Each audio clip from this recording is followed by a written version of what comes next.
پاکستان نے بدلتے وقت کے ساتھ جدید ٹیکنالوجی حاصل کر کے اپنے دفاع کو مضبوط بنایا ہے۔ پاکستان کی دفاعی صلاحیت پر ایک نظر ڈال رہے ہیں ہمارے ساتھی اینکر فہد خان۔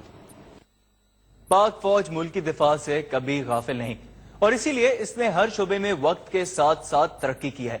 اگر میزائل ٹیکنالوجی کے حوالے سے بات کی جائے تو سن 1980 کی دہائی میں پاکستان نے ہتف 1 اور ہتف 2 میزائل تیار کیے، جن کی رینج بالترتیب 80 اور 300 کلومیٹر تھی اور یہ 500 کلو گرام پے لوڈ لے جانے کی صلاحیت رکھتے تھے۔ 2 سال بعد یعنی کہ سن 1982 میں ہتف 1A کی رینج 100 کلومیٹر کر دی گئی اور سن 1997 میں ہتف 3 کا تجربہ کیا گیا۔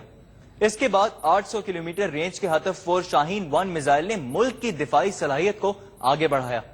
بعد ازاں 2000 کلومیٹر رینج کے شاہین 2 کا کامیاب تجربہ کیا گیا اور سن 1982 میں ہی 1500 کلومیٹر رینج کے حامل بیلسٹک میزائل غوری کا کامیاب تجربہ کیا گیا، جس کے بعد 2500 کلومیٹر رینج کے غوری 3 کا تجربہ ہوا اور سن 2008 میں نیوکلائی صلاحیت کے حامل میزائل غزنوی نے دفاعی صلاحیت میں زبردست اضافہ کیا۔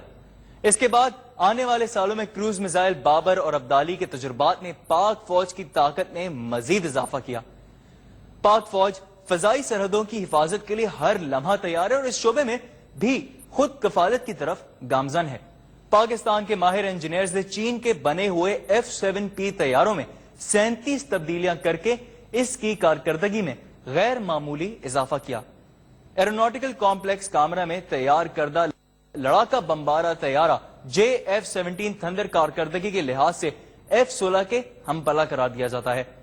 اس طیارے کا آزمائشی ماڈل صرف 4 سال کی قلیل مدت میں تیار کیا گیا اور قابل نظر رکھنے والے ایواکس طیارے 500 کلومیٹر تک کے دائرے میں دشمن کے ہوائی اڈوں اور سطح زمین پر فوج کی نقل و حرکت پر نظر رکھنے میں اپنا ثانی نہیں رکھتے۔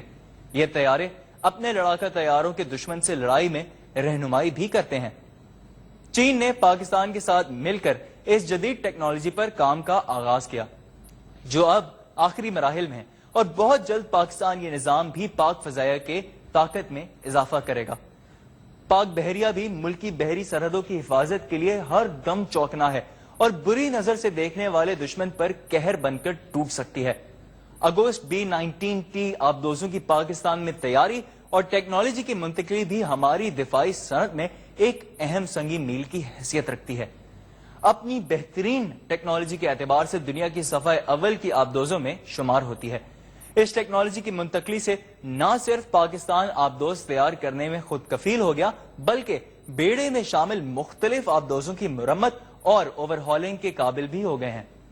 اس آبدوز کی خاص بات یہ ہے کہ یہ دیگر آبدوزوں کی نسبت 3 گنا زیادہ عرصے تک مسلسل زیر آب رہ سکتی ہے۔ یہ 10,000 ناٹ کے علاقے میں کارروائی کر سکتی ہے۔ رواں سال 30 جولائی کو چین نے پہلا فریگیٹ PNS ذوالفقار، جسے P-22 بھی کہا جاتا ہے، پاکستان کے حوالے کیا۔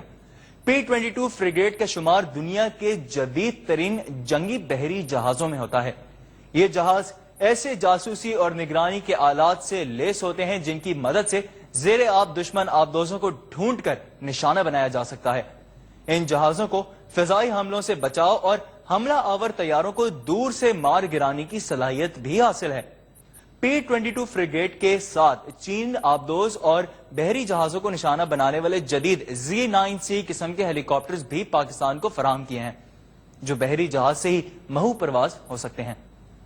دفاعی خود کفالت کے حوالے سے پاکستان کی ایک اور اہم پیش رفت جہاز سازی کی ٹیکنالوجی کی مرحلہ وار پاکستان منتقلی ہے۔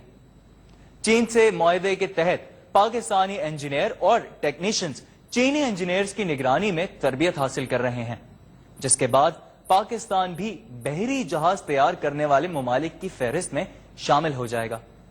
زمینی حربی ہتھیاروں کی بات کی جائے تو اندرون ملک تیار کردہ الخالد اور الزرار ٹینک پائیداری اور صلاحیت میں بین الاقوامی معیار کے حامل ہیں۔ جدید ٹیکنالوجی کا حامل الخالد کا مقابلہ دنیا کے کسی بھی ملک کے جنگی ٹینک سے کیا جا سکتا ہے۔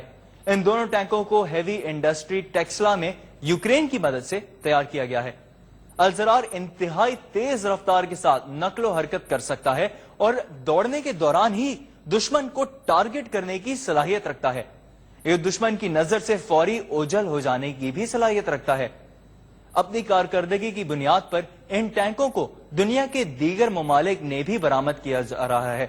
آج پاکستان بختر شکن میزائل، آٹومیٹک رائفلیں، آرگو ایونجر جیپ اور 7 نامی بختر بند گاڑیاں بھی اندرون ملک ہی تیار کر رہا ہے۔ گزشتہ ماہ ہی پاکستان نے پہلے ڈرون طیارے فالکن UAV کی پیداوار بھی شروع کر دی ہے۔ یہ بغیر پائلٹ کا جاسوس طیارہ ہے، جس کے ساتھ ہی پاکستان ان ممالک کے خصوصی کلب میں شامل ہو گیا ہے جو بغیر پائلٹ چلنے والے طیارے بنانے کی صلاحیت رکھتے ہیں۔ اور سب سے بڑھ کر ہمارا ایٹمی طاقت ہونا۔ 28 مئی 1998 کو پاکستان نے 7 ایٹمی دھماکے کر کے نہ صرف اپنی طرف اٹھنے والی ہر بری نظر کو ختم کر دیا، بلکہ خطے میں پیدا ہونے والے عدم توازن کو بھی برابر کر دیا۔ ان 7 دھماکوں کے بعد پاکستان دنیا کی 7 بڑی ایٹمی طاقتوں کے ہم پلہ ہو گیا اور دنیا کو یہ باراور کرا دیا ہے کہ کوئی ہماری طرف کبھی میلی آنکھ سے نہ دیکھے۔ ان سب صلاحیتوں سے پاکستان کا دفاع نہ صرف ناقابل تسخیر بنا ہے، بلکہ پاکستان کو امن کے ساتھ رہنے میں مدد ملی ہے۔